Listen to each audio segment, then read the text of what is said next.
We are back with more. One of the best ways to stay organized throughout the day is to follow a to-do list. The first step, organize that list so you can get it done. Dream Team organizing editor Ellen Damasceno is here with more. You say this is a question you get asked a lot, right? A lot of people make a to-do list and they don't know how to get through it. Okay, so where do we start? We start with what I call the brain dump, because clutter occurs in your brain as well. Absolutely. So if you have a lot of things going on in your brain, you need to just get it out there. Write everything you need to do down. So create a master to-do list. A master to-do list. Get everything out. It helps to clear your brain of trivial matters, and it helps you see really what you have to do. Okay. And sometimes this can be 9 pages long. Oh my, are you kidding?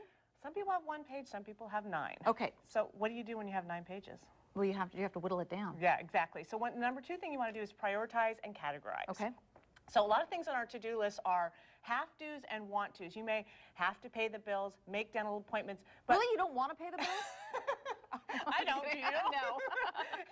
So, and the want-tos maybe paint your bedroom. Sure. Or get the bulbs in the garden. So okay. those are want-tos. So you want to separate those and you want to prioritize and rank the items by importance.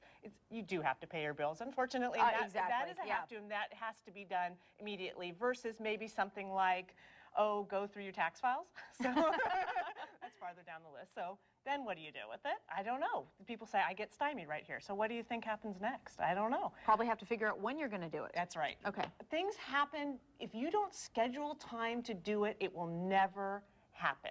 So your to-do list is just a to-do list unless you schedule it. Put it on your calendar. So Wednesday you say, hey, you know what? I'm going to schedule my 2 hours to go through my taxes.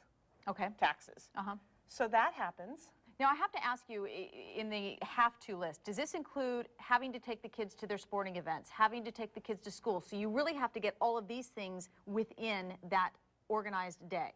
Yes. Okay. And you bring up a really good point, because you have to allow the appropriate amount of time for the task. Okay. So if you have a really packed day of all these things you're going to have to do, you're not going to schedule a lot of to-do lists that are happening in that time. If you put it on your calendar, you will remember to do it. Okay. So what's your final thought that we have to do? To do equals today.